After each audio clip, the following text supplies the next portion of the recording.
नमस्कार, बहुत स्वागत है आप सभी का उत्तराखंड के बुलेटिन में। मैं हूं आपके साथ ज्योति यादव। चलिए बुलेटिन की शुरुआत करेंगे, लेकिन एक नजर डाल लेते हैं इस वक्त की हेडलाइंस पर।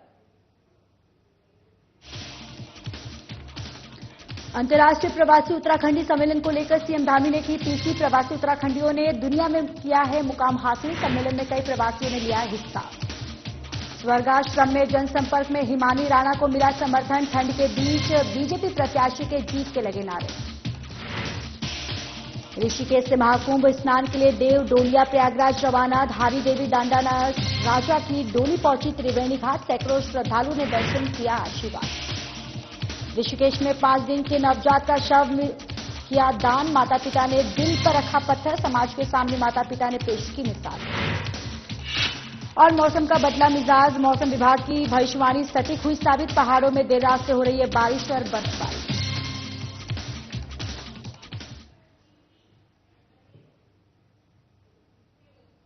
चलिए बुलेटिन की शुरुआत करते हैं। सीएम पुष्कर सिंह धामी ने प्रवासी उत्तराखंडी भाई बहनों को राज्य के विकास में शामिल करने की नई पहल शुरू की है। सीएम धामी ने देहरादून में अंतर्राष्ट्रीय प्रवासी उत्तराखंडी सम्मेलन का शुभारंभ किया। सम्मेलन में उत्तराखंड में निवेश की संभावना और हॉस्पिटैलिटी, वेलनेस, कौशल विकास, विदेश में रोजगार, उच्च शिक्षा, उद्यान सहित जड़ी बूटी के संबंध में विशेष चर्चा हो रही है।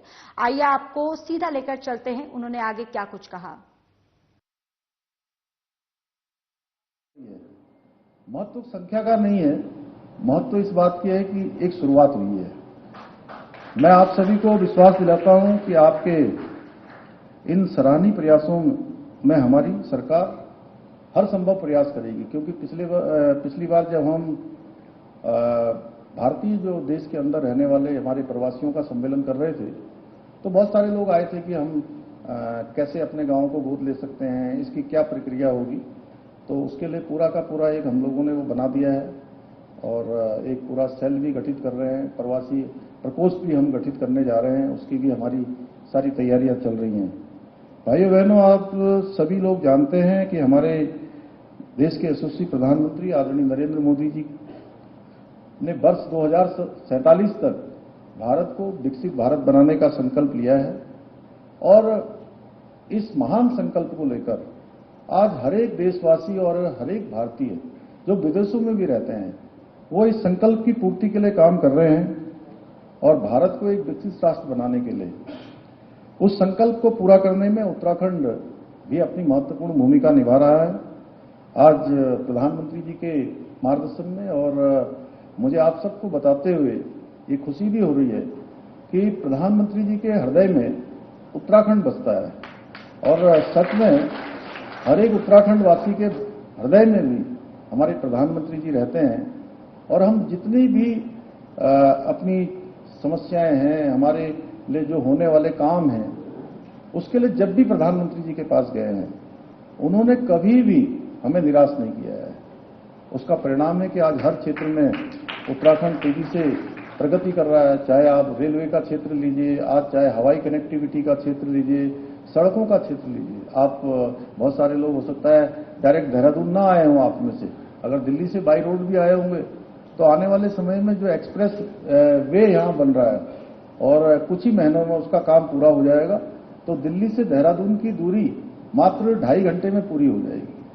आप समझिए, ऐसे ही पूरा यहाँ से लेकर चाहे चारधाम ऑल वेदर रोड हों, चाहे हमारा आदि कैलाश तक जाने वाला मार्ग हो, सारा मार्ग तेजी से बन रहा है। पूरे कुमाऊं, गढ़वाल, मैदान, पहाड़, इसकी कनेक्टिविटी को जोड़ने का काम हो। आज हमारे राज्य में हमारा राज्य 13 जिलों का राज्य है प्रशासनिक व्यवस्था के आधार पर। 13 जिलों के राज्य में 2 एम्स, एक ऋषिकेश में चल रहा है और दूसरा एम्स हमारा यहीं उधम सिंह नगर में तेजी से बन रहा है। एम्स का सैटेलाइट सेंटर, एम्स की सारी सुविधाएं उसमें है। तो इस प्रकार से बहुत सारे काम जो वर्षों से रुके हुए थे। ऋषिकेश कर्णप्रयाग रेल लाइन में कल ही वहां गया था देखने के लिए, तेजी से काम चल रहा है। 125 किलोमीटर की रेल लाइन, जिसमें से 104 किलोमीटर केवल सुरंग पर जा रही है। भारत की पहली रेल है जो इतने पहाड़ों के बीच में से गुजर के अपना मार्ग प्रशस्त करेगी। और जब किसी समय लोगों का सपना हुआ करता था कि हम बहुत सारे लोगों को मैं खुद जानता हूं जिन्होंने पूरी जिंदगी भर कभी उन्होंने रेल सामने से नहीं देखी। आप सोचिए कि यहाँ हमारे यहाँ पर एक जगह है देवाल, एक ब्लॉक है देवाल चमोली में, और उसी में एक गांव है घेस, जो देश का अंतिम गांव कहा जाता है, जहां कहते हैं जहां हुआ शुरू घेस वहीं खत्म हुआ देश। वहां के एक बार बच्चे आए थे, मैं थोड़ा वैसे तो थोड़ा आप लोगों का समय आज दिन भर का है और बहुत महत्वपूर्ण आप लोगों ने चर्चा करनी, लेकिन मैं छोटी सी एक घटना आपको बता देता हूं। आपसे करीब चलिए यहां रुकेंगे एक छोटे से ब्रेक के लिए, जल्द हाजिर होंगे।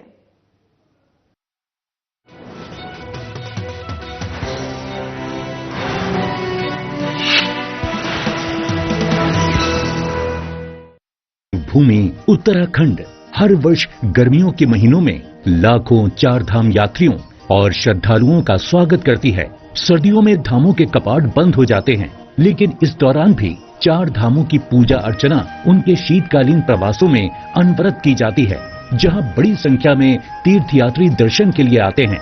ऊखीमठ के ओंकारेश्वर मंदिर में बाबा केदारनाथ, पांडुकेश्वर के योग ध्यान बद्री मंदिर में बद्री विशाल जी, खरसाली के यमुना मंदिर में मां यमुना और मुकबा के मुखी मठ मंदिर में मां गंगा का शीतकालीन प्रवास होता है।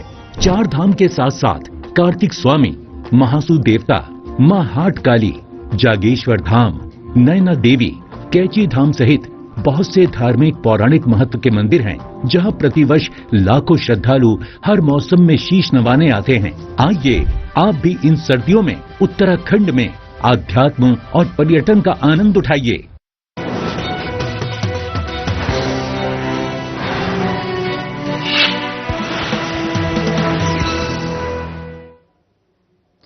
ब्रेक के बाद स्वागत है आप सभी का। चलिए खबरों में आगे बढ़ेंगे। आज ठंड के बीच स्वर्गाश्रम जोंग से अध्यक्ष पद की बीजेपी प्रत्याशी हिमानी राणा ने घर घर जाकर जनसंपर्क किया। इस दौरान उन्होंने बीजेपी के पक्ष में जनता से वोट देने की अपील की है। इस अवसर पर बीजेपी प्रत्याशी हिमानी राणा ने कहा कि ट्रिपल इंजन की सरकार ही क्षेत्र का विकास कर सकती है। केंद्र में मोदी सरकार और राज्य में धामी सरकार है। निकायों में बीजेपी की सरकार बनने से विकास और भी ज्यादा गति मिलेगी। हिमानी राणा ने स्वर्ग आश्रम क्षेत्र में अपने प्रमुख मुद्दों और योजनाओं को जनता के सामने रखा। उन्होंने कहा कि हमारा लक्ष्य स्वर्ग आश्रम नगर पंचायत को एक स्वच्छ, सुंदर और आत्मनिर्भर क्षेत्र बनाना है। बीजेपी नेता अश्विनी गुप्ता ने दावा किया है कि क्षेत्र में सभी प्रत्याशियों की जीत होगी। नमस्कार, इस बार मैं विकास मुद्दों के ही साथ में आई हूँ। मेरे विजन में ये रहेगा कि पहले मैं गंगा माँ की मर्यादाओं को बनाए रखूं। यहाँ स्वर्गाश्रम क्षेत्र के सौंदर्यीकरण में मैं पूर्ण तरीके से ध्यान दूंगी। सफाई के मामले में मैं पूरे क्षेत्र की सफाई में पूर्ण तरीके से ध्यान बरतूंगी। और जैसे कि आपको पता है कि राज्य में भी बीजेपी की सरकार है, केंद्र में भी बीजेपी की सरकार है, और मैं यही चाहती हूं कि नगर पंचायत जोंक में भी इस बार भाजपा के ही अध्यक्ष को आप लेके आएंगे। इसी जब पूर्ण तरीके से चेन बनती जाएगी तो ही कार्य होने वाले हैं। मेरी स्वर्गाश्रम की जनता से ये अपील है कि इस बार 23 जनवरी को अपना बहुमूल्य मत मुझे देकर इस क्षेत्र को विकास की ओर लेकर जाएं। सभी का जनादेश होगा तो इस बार हम नगर पंचायत को बहुत ही मजबूत बनाएंगे और विकास की ओर लेकर जाएंगे। चलिए आगे बढ़ते, रुक कर लेते इस वक्त की बड़ी और अहम जानकारी की ओर। देहरादून से इस वक्त की बड़ी खबर सामने आई है, जहां पर मुख्यमंत्री पुष्कर सिंह धामी ने प्रेस वार्ता की है। ये बड़ी जानकारी देहरादून से अंतर्राष्ट्रीय प्रवासी उत्तराखंडी सम्मेलन को लेकर मुख्यमंत्री पुष्कर सिंह धामी ने प्रेस कॉन्फ्रेंस की। प्रवासी उत्तराखंडियों ने दुनिया के विभिन्न क्षेत्रों में अपना मुकाम हासिल किया है। अलग क्षेत्र में नाम कमाने वाले प्रवासी उत्तराखंडियों ने अनेक अनुभव प्राप्त किए हैं। प्रवासियों का पैतृक स्थान और राज्य को अनुभवों का लाभ मिलेगा। प्रवासियों ने अपनी भाव, संस्कृति और मिट्टी के प्रति दिखा उनका जुड़ाव। तो देखिए, प्रेस कॉन्फ्रेंस के दौरान मुख्यमंत्री पुष्कर सिंह धामी ने प्रवासियों को लेकर ये तमाम बातें कही। उन्होंने कहा कि नवंबर 2024 में प्रवासियों को जोड़ने के लिए ये सम्मेलन किया गया था और सम्मेलन में कई प्रवासियों ने हिस्सा लिया। प्रवासियों से अपने अपने गांव को गोद लेने का अनुरोध भी किया गया था। देश और दुनिया में रहने वाले 30 प्रवासियों ने गांव को गोद लिया था। अपने अपने गांव की ओर जा रहे प्रवासी उत्तराखंडी सरकार की तरफ से पूरा सहयोग दिया जाएगा। प्रवासी भाई बहन उत्तराखंड के ब्रांड एम्बेसडर जो है वो बने हैं और राज्य के ब्रांड एम्बेसडर बनकर दुनिया के देशों में काम कर रहे हैं। और आज निवेश, हॉस्पिटैलिटी, वेलनेस, कौशल, रोजगार और उच्च शिक्षा सहित कई विषयों पर भी चर्चा की गई है। विभिन्न सत्रों में चिंतन, मंथन और चर्चा होगा। प्रवासियों ने हमने देखा है कि नया उत्तराखंड में प्रवासियों का जो भागीदारी है वो एक अहम है। उत्तराखंड की प्रगति का प्रवासी भाई बहन अपना भागीदार जो है वो बनाना चाह रहे हैं। तो ये तमाम बातें मुख्यमंत्री पुष्कर सिंह धामी ने प्रेस वार्ता के दौरान कही है। उन्होंने कहा है कि उत्तराखंड हर क्षेत्र से आगे बढ़ रहा है। प्रवासियों को जोड़ने के लिए प्रवासी उत्तराखंडी सेल गठित की गई है और ये वर्ष यानी कि ये साल जो है हमारे लिए बेहद खास होगा। निश्चित रूप से जो हमारे प्रवासी उत्तराखंडी हैं आज दुनिया के विभिन्न देशों में रहते हैं और उन्होंने अपना एक बहुत बड़ा मुकाम हासिल किया है, अपना स्थान बनाया है, अपनी पहचान बनाई है। अनेक अनुभव उन्होंने प्राप्त किए हैं। उनके अनुभवों का लाभ उनके पैतृक स्थानों को मिलेगा, उनके पैतृक राज्य को मिलेगा। हमने उनके अंदर एक भाव देखा है अपनी संस्कृति के प्रति, अपनी मिट्टी के प्रति एक उनका जुड़ाव है। और हमने पिछले नवंबर माह में 2024 में देश के अंदर रहने वाले जितने प्रवासी हैं जो विभिन्न राज्यों में निवासरत हैं उन सबका भी सम्मेलन किया था और बड़ी संख्या में देश के अंदर रहने वाले प्रवासियों ने भी उसमें भाग लिया था। सर, निवेश और ब्लूप्रिंट क्या रहेगा? हमने सभी प्रवासियों से ये अनुरोध किया था कि वो आए अपने अपने पैतृक स्थानों पर, अपने अपने गांव, एक एक गांव को कम से कम वो गोद लें, अडॉप्ट करें। और उसमें बड़ी संख्या में आज देश और दुनिया के लोगों ने, लगभग 30 लोगों ने अभी तक इस काम को आगे बढ़ा दिया है। अनेक गांव ले लिया, अपने अपने गांव की ओर जा रहे हैं। सरकार की ओर से जो भी उनको सहयोग चाहिए उसमें सरकार करने के लिए तैयार है। हम चाहते हैं कि हमारे प्रवासी भाई बहन भी वो हमारे राज्य के ब्रांड एम्बेसडर बनकर दुनिया के देशों में काम करें। और आज उनको खुशी हो रही है। अभी मैं काफी लोगों से, चूंकि उद्घाटन सत्र अभी समाप्त हुआ है, उसके बाद अन्य सत्रों में भी उनका यहाँ पर चिंतन होना है, मंथन होना है, कई सारी चर्चाएं होनी है। तो सभी ने कहा कि हम नया उत्तराखंड देख रहे हैं, उत्तराखंड की प्रगति में हम लोग भागीदार बनना चाहते हैं और हमको खुशी हो रही है यहाँ पर जिस प्रकार की तरक्की हो रही है, जिस प्रकार से आज हर क्षेत्र में उत्तराखंड आगे बढ़ रहा है। कि जो लोग भी यहाँ निवेश करना चाहते हैं, उद्योग लगाना चाहते हैं, रोजगार सृजन करना चाहते हैं, तो उनको किस प्रकार से सरलता मिलेगी, ईज ऑफ डूइंग कैसे उनके लिए अच्छा होगा, अपने काम के लिए उनको कैसे सरलीकरण होगा, और जिन नीतियों को हमने बदलना था या कुछ नीतियों को शिथिल करना था या नई नीतियां बनानी थी, उसमें एमएसएमई पॉलिसी है, हमारी टूरिज्म की पॉलिसी है, इंडस्ट्री की पॉलिसी है, उसमें ऑटोमोबाइल की पॉलिसी है, अनेक पॉलिसियां हमने उसमें बनाई। उसी का परिणाम हुआ कि एक बड़ा इन्वेस्टमेंट का हमारे साथ एमओयू हुआ है। चलिए यहां रुकेंगे और एक छोटे से ब्रेक के लिए जल्द हाजिर होंगे।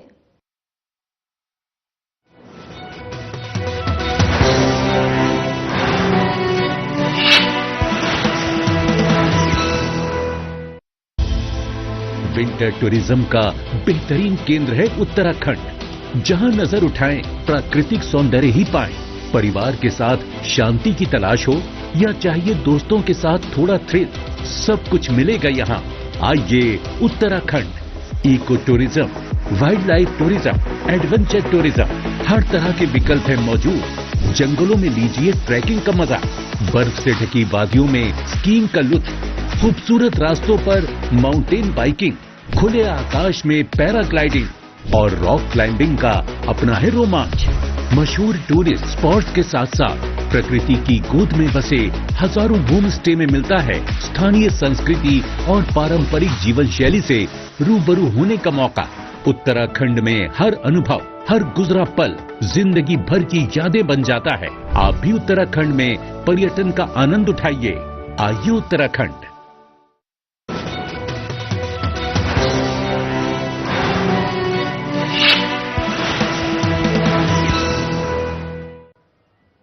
ब्रेक के बाद स्वागत है आप सभी का। चलिए आगे बढ़ते हैं। प्रयागराज के महाकुंभ मेले में स्नान के लिए उत्तराखंड से देव डोलियां भी जानी शुरू हो गई है और आज मां धारी देवी और भगवान श्री डांडा नागराजा की देव डोली विभिन्न शहरों से होते हुए ऋषिकेश पहुंची।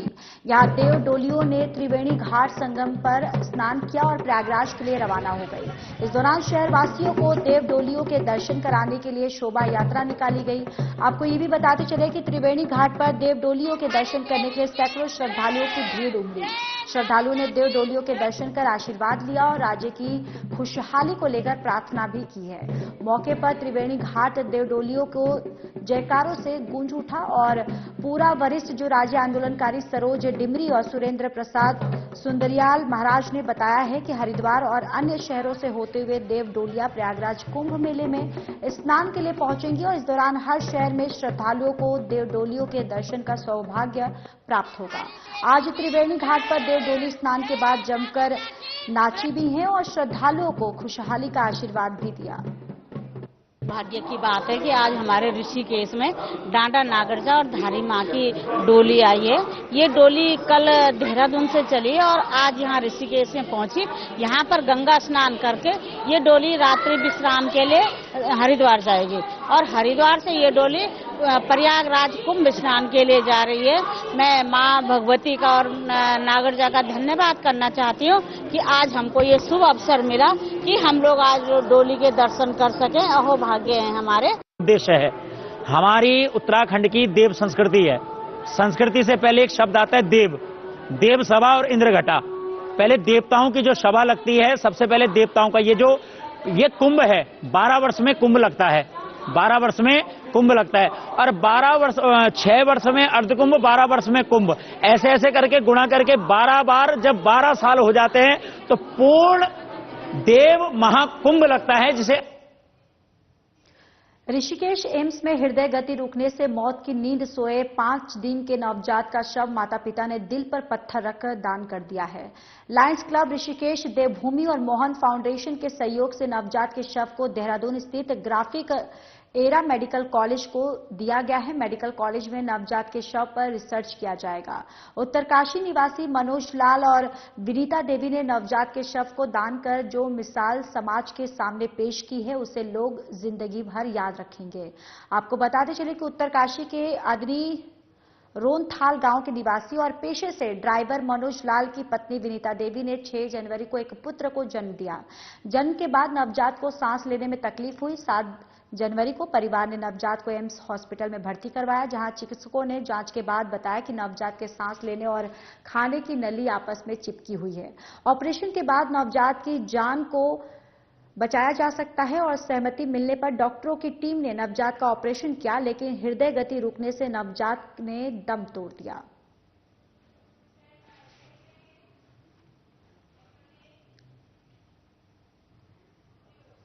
यहां रुकेंगे और एक छोटे से ब्रेक के लिए जल्द हाजिर होंगे।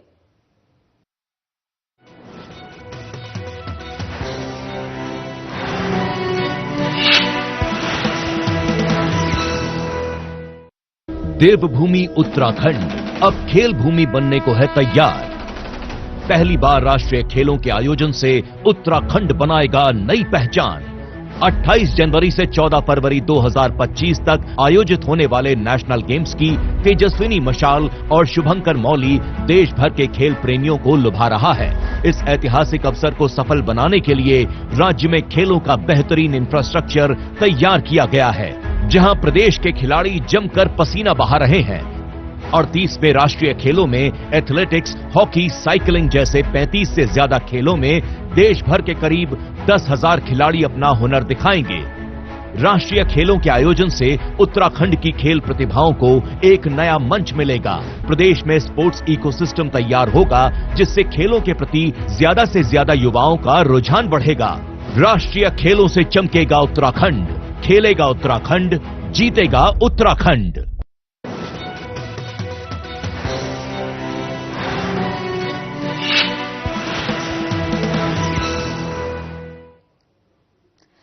चलिए अब खबरों में आगे बढ़ेंगे, बात करेंगे देहरादून की। देहरादून से इस वक्त की बड़ी और अहम जानकारी सामने आ रही है। आपको बताते चले कि मौसम ने फिर से करवट बदली है। ये बड़ी जानकारी, देहरादून से मौसम का मिजाज जो है वो बदला। मौसम विभाग की भविष्यवाणी जो है वो सटीक साबित हुई है।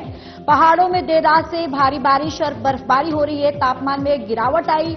पहाड़ से मैदान तक ठंड का प्रकोप जो है वो देखा जा रहा है। अलाव का सहारा भी लोग जो है यहां पर लेते हुए नजर आ रहे हैं। तो देखिए देहरादून से ये खबर है जहां पर मौसम ने करवट बदली है और मौसम विभाग की जो भविष्यवाणी थी वो पूरी तरह से यहां पर सटीक साबित हुई है। जहां पहाड़ों में देर रात से भारी बारिश और बर्फबारी हो रही है, जिससे तापमान में गिरावट जो है वो आई है और लोग जो है वो अलाव का सहारा ले रहे हैं। नैनीताल, नीति घाटी, औली, हेमकूट, बद्रीनाथ, केदारनाथ, चोपता, चक्राता और मसूरी में बारिश हुई है और बर्फबारी का दौर जो है वो भी लगातार जारी है। ठंड से जनजीवन पूरी तरह से अस्त व्यस्त हो गया है। मैदानी इलाकों में भारी बारिश का जो कोहरा है वो छाया हुआ है। पर्यटक बर्फबारी का लुत्फ भी उठाते हुए नजर आ रहे हैं। देखिए हरिद्वार और उधम सिंह नगर जिले में कोहरे का येलो अलर्ट जारी कर दिया गया है। देहरादून, नैनीताल, टिहरी, हरिद्वार, पौड़ी और चंपावत में बिजली चमकने के साथ तेज गर्जना होने की संभावना जो है वो भी जताई जा रही है। तो मौसम ने फिर से करवट ली है और मौसम विभाग ने जिस तरीके से भविष्यवाणी की थी, उनकी भविष्यवाणी जो है वो पूरी तरह से सटीक हो गई है। जिसके बाद यहां पर लगातार जो पहाड़ी इलाके हैं, जो मैदानी इलाके हैं, यहां पर बारिश हो रही है, बर्फबारी हो रही है, जिससे जनजीवन जो है वो पूरी तरह से अस्त व्यस्त हो गया है और साथ ही साथ जो लोग हैं वो अलाव का सहारा भी ले रहे हैं।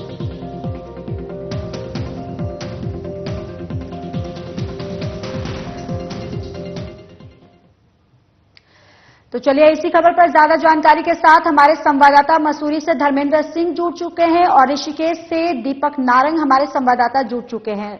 सबसे पहले धर्मेंद्र, आपके पास आते हुए मसूरी का वहां के हालात जो हैं वो किस तरीके के बयां कर रहे हैं और ठंड कितनी बढ़ी हुई है वहां? बिल्कुल, कल की जो है शाम से मौसम ने अपना मिजाज बदला है। लगातार आसमान में बादल हैं। अभी की बात करूँ तो इस समय कड़ाके की ठंड यहाँ पड़ रही है। अलाव का सहारा लोग ले रहे हैं। बारिश हो रही है, लगातार बारिश का मौसम बना हुआ है। उम्मीद जताई जा रही है कि शाम तक जो है बर्फबारी की संभावनाएं व्यक्त की गई है। तो जो पर्यटक है, काफी संख्या में पर्यटक भी यहाँ आए हैं, क्योंकि आज से भी अगर बर्फबारी का वो जो है नजारा ले सके, इसको लेकर काफी संख्या में पर्यटक आए। काफी मिजाज ठंडा है और भले ही चुनावी माहौल है, चुनावी माहौल में काफी गर्म है, लेकिन उसके बावजूद भी जो है कहीं ना कहीं ठंडक दिखाई दे रही है पूरे क्षेत्र में। और जो यहाँ की जो ऊंची पहाड़ियां हैं, ऊंची पहाड़ियों पर भी जो है ठंड लगातार बढ़ी हुई है। हिमपात होने की संभावना है। हल्की हल्की तो जो हिमपात हुई थी, लेकिन उसके बाद जो है मौसम थोड़ा सा हल्का साफ हुआ था, फिर एक बार फिर मौसम में करवट बदली है। इस समय की बात की जाए तो इस समय मौसम बिल्कुल बारिश वाला है। हल्की बिल्कुल धर्मेंद्र, जिस तरीके से आप बता रहे कि एक तरफ तो चुनाव का माहौल है, लेकिन वहीं अगर देखा जाए कि ठंड में मौसम जो है वो भी एक करवट लेता हुआ दिखाई दे रहा है। लोग परेशान है, जनजीवन जो है वो पूरी तरह से अस्त व्यस्त हो गया है। लेकिन वहीं पर्यटकों की बात करें तो वो लुत्फ उठाते हुए भी नजर आ रहे हैं। दीपक, आपके पास आते हुए ऋषिकेश की स्थिति क्या है? वहां पर ठंड में क्या किस तरीके की बढ़ोतरी देखी जा रही है? देखिए, सुबह से ही यहाँ पे लगातार जो है मौसम जो है आकाश में बादल छाए हुए हैं और छिटपुट यहाँ पे बारिश हो रही है। मूसलाधार बारिश की यहाँ पे संभावना जताई गई थी, लेकिन फिलहाल अभी तक इस प्रकार की बारिश नहीं हुई है। लेकिन आकाश के चारों तरफ जो है पहाड़ों में जो है वो धुंध दिखाई दे रही है, जिसकी वजह से यहाँ पे जो नैसर्गिक सौंदर्य के जो दर्शन होते थे पहाड़ों के, वो नहीं हो पा रहे हैं। जो पर्यटक यहाँ पे आ रहे हैं उनको धुंध के यहाँ पे सामना करना पड़ रहा है और धुंध और ठंड की बढ़ोतरी होने की वजह से लोग अपने घरों में दुबके हुए हैं। जगह जगह अलाव से जो है लोग जो है ठंड से बचने का यहाँ पे प्रयास कर रहे हैं। और त्रिवेणी घाट और आसपास के गंगा घाटों पर जो इस समय पर भीड़ दिखाई देती थी, वो इस समय ठंड की वजह से बिल्कुल यहाँ पे नजारत है। बाजार भी यहाँ पे जो है बिल्कुल ठंडा पड़ा हुआ है। हालांकि जो गर्म कपड़ों की दुकानें हैं वहां पर थोड़े से जो है ग्राहक देखे जा रहे हैं, क्योंकि वो गर्म कपड़ों की यहाँ पे खरीदारी कर रहे हैं। लेकिन अगर बात करें रामझूला लक्ष्मण झूला के आसपास के क्षेत्र की भी, तो यहाँ पे टूरिस्ट आया हुआ है और वो यहाँ पे मौसम के जो है वो एंजॉय करते हुए देखे जा रहे हैं। हालांकि यहाँ से ऊपर पहाड़ों की तरफ जो मंदिर हैं तो वहां पर भी जाने का प्रयास है, लेकिन जिस प्रकार से मौसम विभाग ने चेतावनी जारी की है उसको जी दीपक, जिस तरीके से मौसम विभाग ने चेतावनी जारी की है और देखिए मौसम विभाग ने जिस तरीके से भविष्यवाणी जो की थी, भविष्यवाणी जो है वो पूरी तरह से सटीक साबित हुई है। मैदानी इलाकों में ठंड जो है वो बढ़ चुका है और लोग जो है अलाव का सहारा ले रहे हैं और जनजीवन जो है वो भी काफी प्रभावित हुआ है। आप दोनों का बहुत बहुत धन्यवाद सारी जानकारी साझा करने के लिए। फिलहाल इस बुलेटिन में इतना ही। बाकी देश और दुनिया की तमाम बड़ी खबरों के लिए जुड़े रहिए हमारे साथ। नमस्कार।